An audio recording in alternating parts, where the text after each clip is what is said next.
Good evening, robotics competitors. It's me, Sheldon Marquis again, and we're on to video number 2, how to make a proper circuit diagram.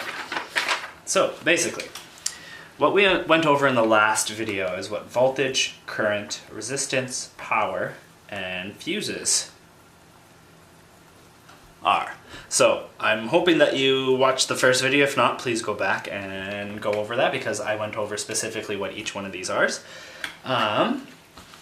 Because we need that knowledge to actually start having the knowledge to actually make a circuit diagram.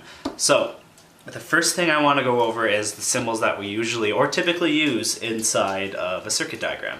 And the first one, and one of the most important ones, is a battery. So basically the first one is a battery, and you give it a voltage. So this right here is the battery.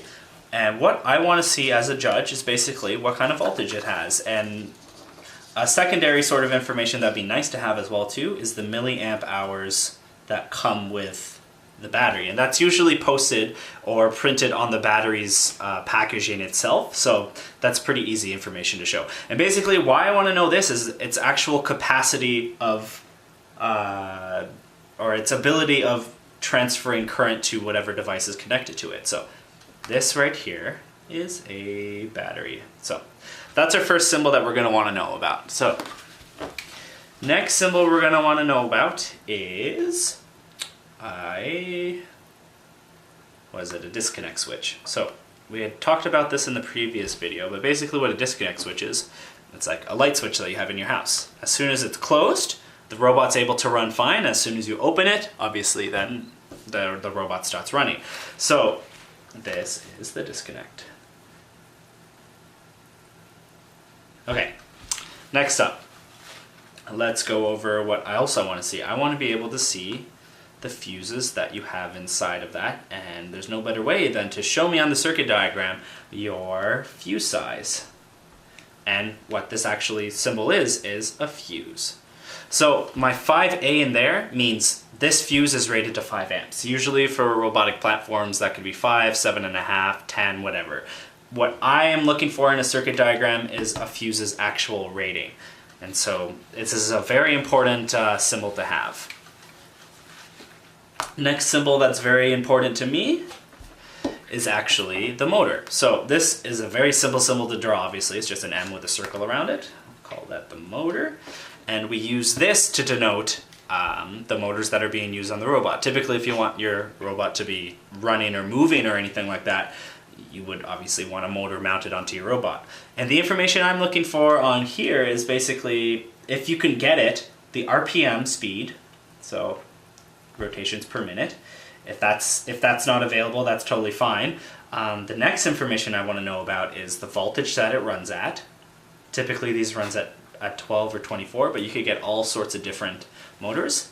Next thing I want to know about, it's its typical current draw. So how much current is it actually pulling from a battery if it's running at the rated voltage? Usually that's denoted as FLA, or full load amperage, but for smaller current motors, like the ones used in robots, usually they just give you the amperage right away. They tell you, oh, it's going to run at 1.0 amps at full load, so at full bore, so as soon as it's spinning as fast as possible.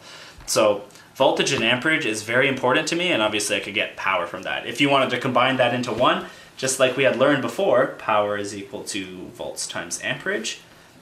So you could easily calculate the power of a motor by, let's say this one's runs at 12 volts and it pulls 10 amps. Obviously power is equal to 12 volts times 10 amps.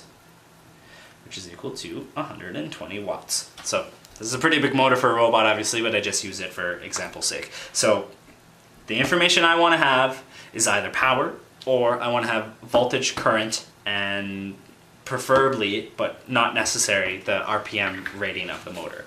So a final symbol that would be beneficial to me is kind of a general purpose one. So say you have a receiver or a transmitter on the robot, or it has a light or something like that. You could just denote it as a simple square.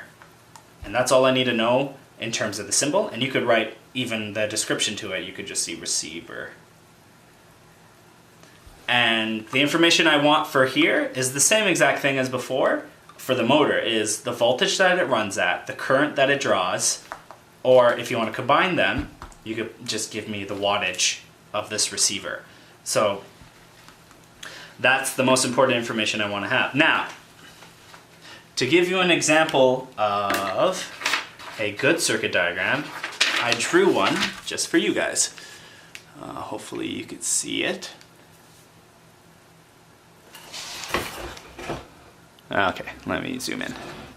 So now that I've actually zoomed in, let me just turn the autofocus off on the camera. So basically I wanted to show you, first off, a good circuit diagram. So based off of what we were talking about previously, I wanted a battery. I wanted to see what sort of fuses you had on there, and then what sort of devices were plugged in, and finally what sort of disconnect switch you had. So this circuit diagram shows me all that I wanted to know about. So the first thing we're going to go over is the battery. So basically first, this battery, first off, it's drawn properly. It's the correct sort of symbol. It also shows me the voltage that it's running at, which is 12 volts. It also shows the capacity of the battery, so it gives me an opportunity to know what sort of capacity this battery has and what sort of amperage it could provide for the rest of the circuit. But the most important piece of information that I got, and that I'd give this circuit diagram props, is it's a 12 volt battery. So perfect. So I know that the system runs off of 12 volts. Okay, now we move on to the next piece of information, which is the fuse block. So the fuse block from this diagram tells me that there's two 5 amp fuses. Like we had discussed previously, these are the proper symbols, and it tells me that there's two 5 amp fuses. So that means that there's 5 amps flowing through this one and 5 amps flowing through the next one, giving me a total of 10 amps flowing through the circuit. So if we did what we used, or if we used the same calculation that we did previously, power is equal to voltage times current, which is 12 volts, times 10 amps, which is equal to 120 watts. So this already would mean that this has passed the test, because 120 watts is below the 240 watts that we have designated as being the upper limit of these robots. So this robot, right off the bat, before even looking at anything to the right of the fuse block, I already know that it's passing the power. So I am check marking that off of the off of the checklist. Next thing, we go on to the right, we see that there's an Arduino receiver and a motor controller. The downside to this right now for this circuit diagram is it doesn't give me the load or an indication as to what voltage or what load each of these have. So moving forward, I would imagine that these should have more information to them, because right now it just tells me that this is a receiver and a motor controller, but it doesn't tell me what sort of current it pulls or what sort of voltage it requires. So F-. No, just kidding. This is pretty good. But after these general purpose blocks, we move on to the motors.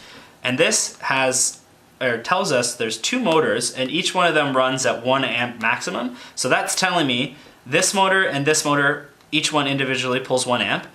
And combined, that gives you a total of 2 amps. So there's really only 2 amps flowing through the motors. So this fuse block is kind of overkill, but it still protects the circuit in case something happens where this actually gets short-circuited.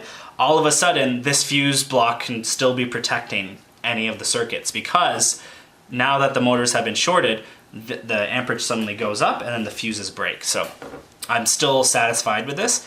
And then finally, the last thing I wanted to see to show in the circuit diagram, as well as I want to see it on the robot, is the disconnect switch. Right now, this one's labeling it as a push button disconnect, which is perfectly reasonable. It's one of those red ones that you could kind of push, and to reset your robot, you just have to twist it and pull it back up.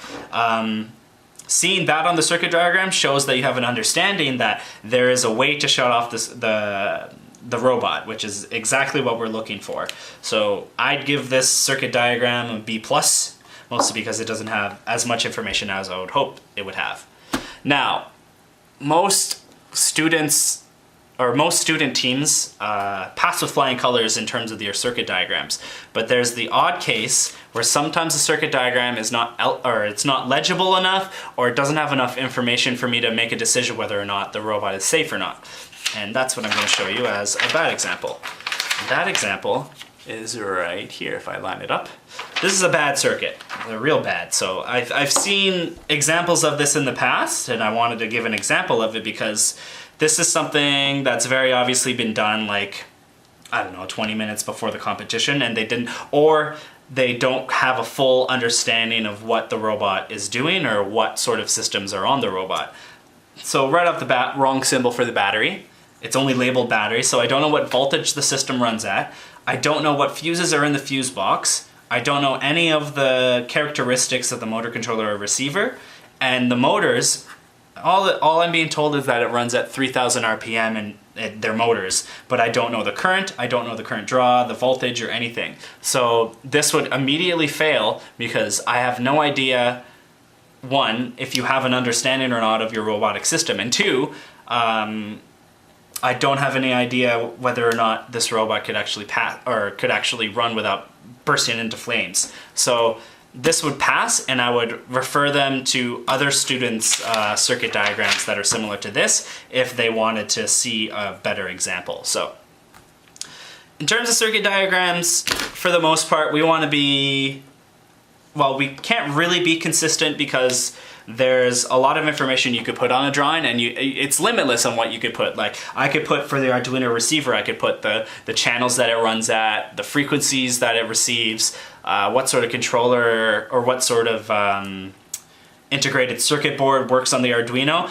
There's all sorts of different pieces of information you would want on a circuit diagram, but me as a judge, all I care about is the battery size, the current flowing through the circuit, the fuses that you're using, and the disconnect switch.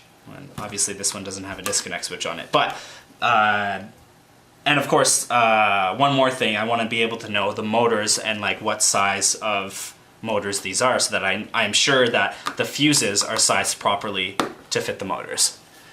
So that basically, I think, covers it. If you have any questions, my contact information is on the scope. Next video we're going to be talking about is the things to watch out for. Let me write this for the next video. Watch out for on competition day. Oh boy.